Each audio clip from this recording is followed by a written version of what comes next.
Hello, good afternoon. તો આજે આપણે સ્ટડી કરવાના છે coordinate with moment of materials.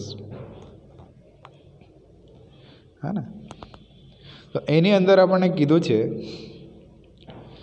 કે દાગીના બનાવવા માટે રો મટીરિયલ તેમજ પ્રક્રિયા દરમિયાન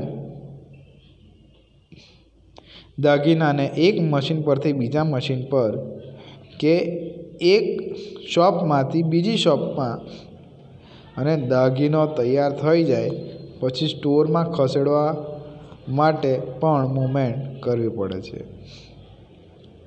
બાદ એ કોઓર્ડિનેશન કેવી રીતે બેસાડવાનું કે એ જે આપણે બધું ટ્રાન્સફર કરવાનું છે કેટલા ઓછા ટાઈમમાં થઈ જાય, એ કામ કોણ કરશે, એ બધી વસ્તુનું ધ્યાનમાં રાખવામાં આવે છે. એટલા માટે તો કીધું કે દાગીના બનાવનાર માટે રો મટીરિયલ બનાવવામાં માટે રો મટીરિયલ તો જોઈએ જ એનું. તેમજ પ્રક્રિયા દરમિયાન દાગીનો એક મશીન પરથી બીજા મશીન પર લઈ જવાનું તે ને એક શોપમાંથી બીજી શોપમાં લઈ જવાનું તે ને તૈયાર થઈ જાય પછી એને ખસેડવા માટે પણ મૂવમેન્ટ કરવી પડે છે. તો આ બધી જ ક્રિયાઓ કેવી છે, ખર્ચાળ છે, એટલે કોસ્ટલી છે એવું આપણે કહી શકીએ. બરાબર. અને તેમાં થતો ખર્ચ મેન્યુફેક્ચરિંગ કોસ્ટનો સારો એવો ભાગ અખ્તિયાર કરે છે. બરાબર. તો મટીરિયલ હેન્ડલિંગ ટૂલ એન્જિનિયરિંગના કાર્યક્ષેત્રની બહાર છે, પરંતુ પ્લાનિંગ અને ટૂલિંગ તબક્કા દરમિયાન મટીરિયલનું મૂવમેન્ટ દ્વારા થતા ખર્ચામાં કાપ મૂકી શકાય. તો તે જોવું જરૂરી છે. બરાબર ને, કે ભાઈ ખર્ચ મેન્યુફેક્ચરિંગ કોસ્ટનો સારો એવો ભાગ અખ્તિયાર કરે જ છે. મેન્યુફેક્ચરિંગ કરતા હોય કે પણ એટલે સારો એવો ખર્ચ થતો હોય. તો મટીરિયલ હેન્ડલિંગ ટૂલ જે હોય ને, જે મટીરિયલ હેન્ડલિંગ ટૂલ એન્જિનિયરના કાર્યક્ષેત્રની બહાર છે આ બધી વસ્તુ, પરંતુ પ્લાનિંગ અને ટૂલિંગ તબક્કા દરમિયાન મટીરિયલ મૂવમેન્ટમાં થતા ખર્ચામાં બરાબર તેમાં જો આપણે કાપ મૂકી દઈએ તો ખાસું ખબર પડી શકે આપણને, ખર્ચ ઘટાડી શકીએ એવું આપણે કહી શકીએ. તો ત્યારબાદ કીધું છે કે પ્લાન્ટમાં મશીનરીની ગોઠવણ મુખ્યત્વે બે રીતે કરવામાં આવે છે. બરાબર. તો એક આપણને એવું કીધું કે ફંક્શન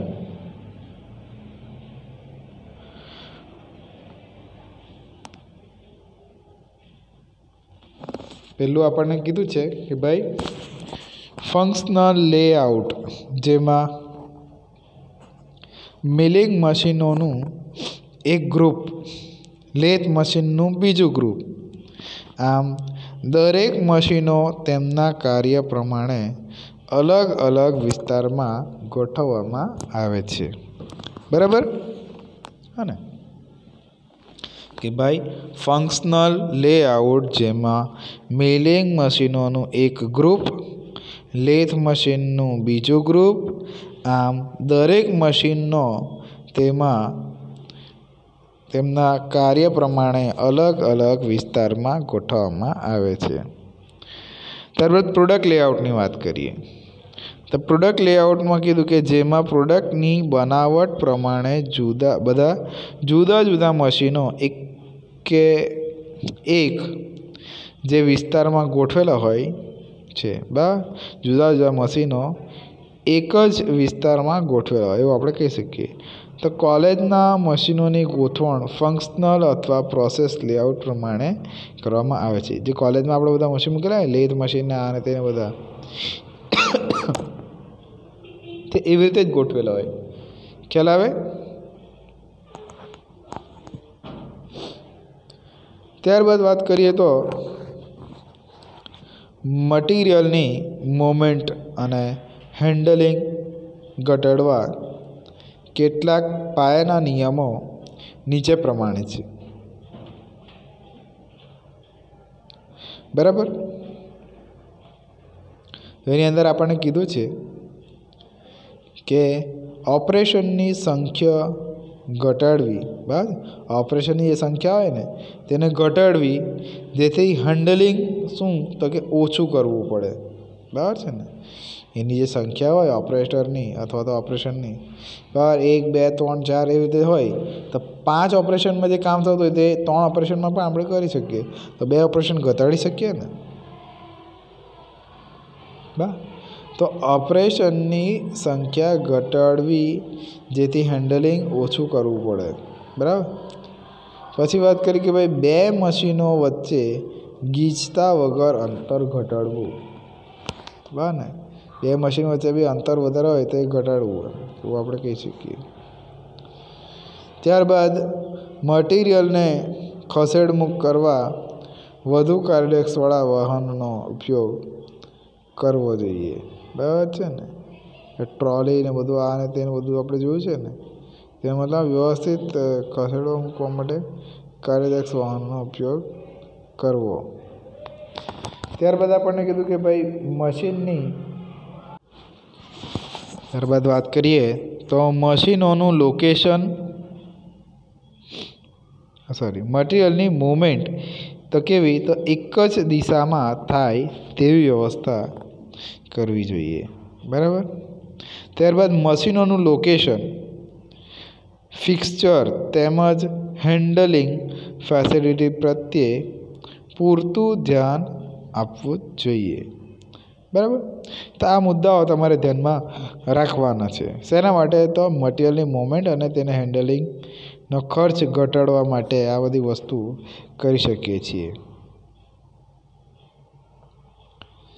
ત્યારબાદ વાત કરીએ તો હવે આપણે કેટલાક ઉદાહરણો તાકીશું જ્યાં મટીરિયલ મૂવમેન્ટ કે હેન્ડલિંગને ઘટાડી સમયના બચાવ દ્વારા કોસ્ટ ઘટાડવામાં આવે છે,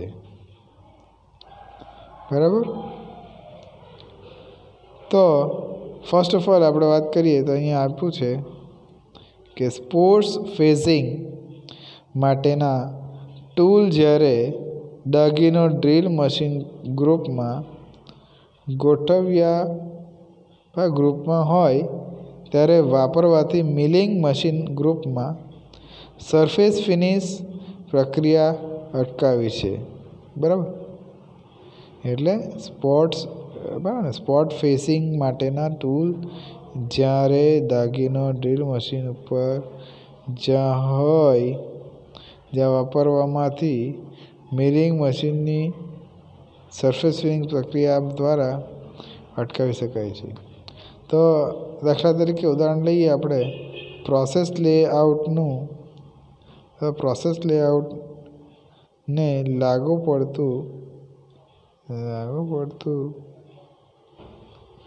છે એવું આપણે કહી શકીએ. ત્યારબાદ વાત કરીએ તો ડ્રિલિંગ મશીન પર જીગ, પ્લેટ અને ઇન્ડેક્સિંગ ટેબલ, બરાબર ને. ઇન્ડેક્સિંગ ટેબલ ને બધું તમને આગળના ચેપ્ટરમાં જોવા મળશે બધું.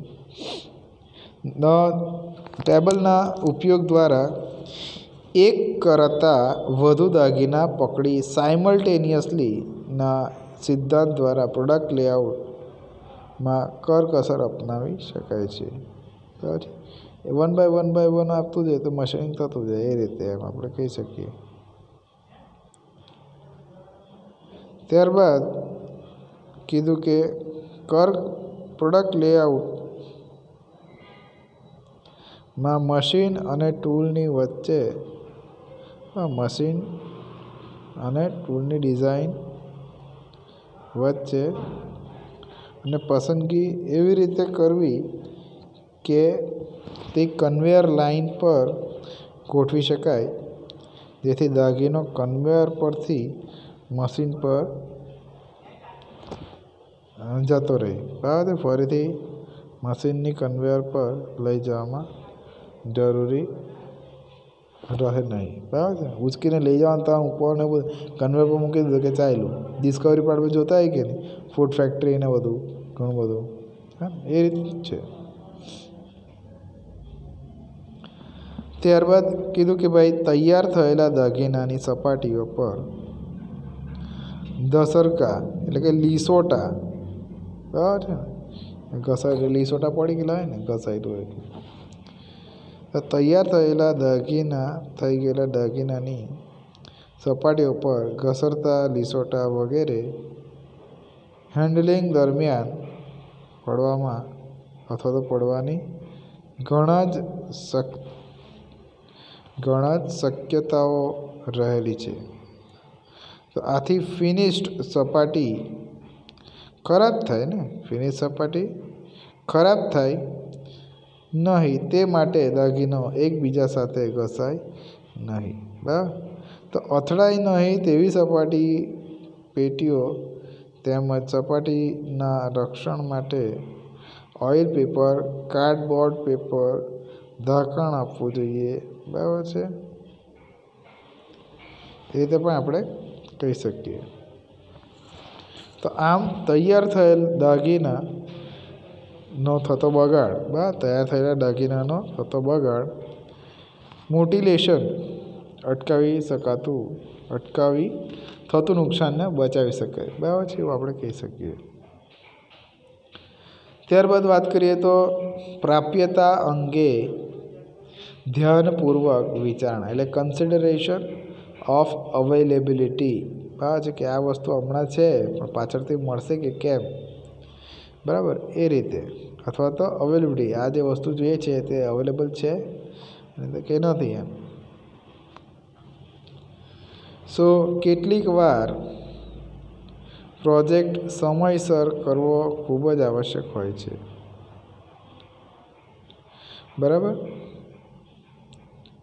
તો એની અંદર આપણે કીધું કે જો તેમ કરવામાં ન આવે તો મોટો દંડ ફટકારી શકાય છે. ને આવો દંડ ભરાઈ જાય એટલે આવા સંજોગોમાં નવા ઉત્તમ સાધનોની ડિઝાઇન અને બનાવટમાં સમય વેડફેલો પોસાય તેમ ન હોય તો તે સાધન તુરંત જ પ્રાપ્ય હોય તેનો અવાજ કરવો. બરાબર. એટલે પાછું રિપ્લેસમેન્ટ તમને કરી આપે જો કોઈ પ્રોબ્લેમ આવે તો.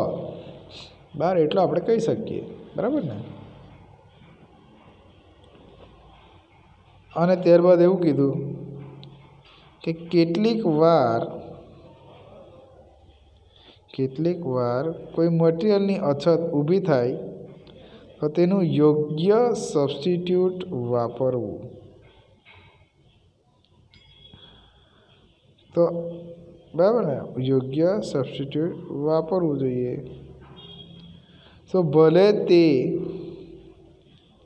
મોંઘું હોય, કેટલીક વાર એકાદ ટૂલ કે મશીન મટીરિયલના મળતા નથી. બરાબર ને, એ બધું આપણે કહી શકીએ છીએ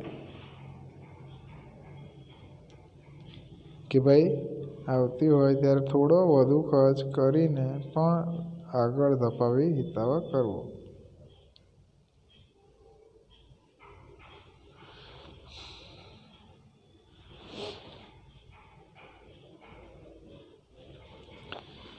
ને કેટલીક વાર એકાદ ટૂલ કે મશીન મટીરિયલ ન મળવાને કારણે બધી વસ્તુ છે પણ એક વસ્તુ નથી નાની અમથી, એના કારણે આખો પ્રોજેક્ટ ખોરવાયેલો રહે. તો એટલે તો કેવું છું કે તેમાં રૂકાવટ આવતી હોય તો તેવો કોઈ માણસ બરાબર ને મળી શકે.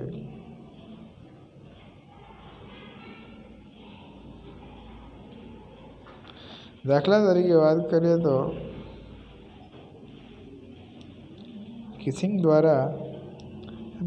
કાસ્ટિંગ દ્વારા જીગ ફિક્સર બનાવેલ હોવાથી બનાવતા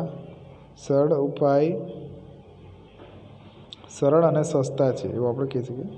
કાસ્ટિંગ દ્વારા જીગ ફિક્સર બનાવવાના સરળ અને સસ્તા છે, પરંતુ તેમાં વધુ સમય લાગે છે. બરાબર ને, સમય કેવું કે ભાઈ જલ્દી પૂરું થઈ જાય છે.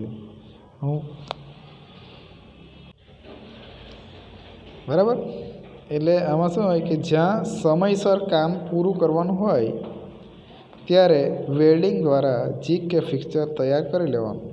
જે રીતનું જે પ્રોડક્ટ હોય તે રીતે આપણે જીગ કે ફિક્સચર તૈયાર કરી દેતા હોય. તૈયાર કરી લઈ પ્રોજેક્ટ ઝડપથી પૂરો કરી વધુ લાભ મેળવી શકાય છે.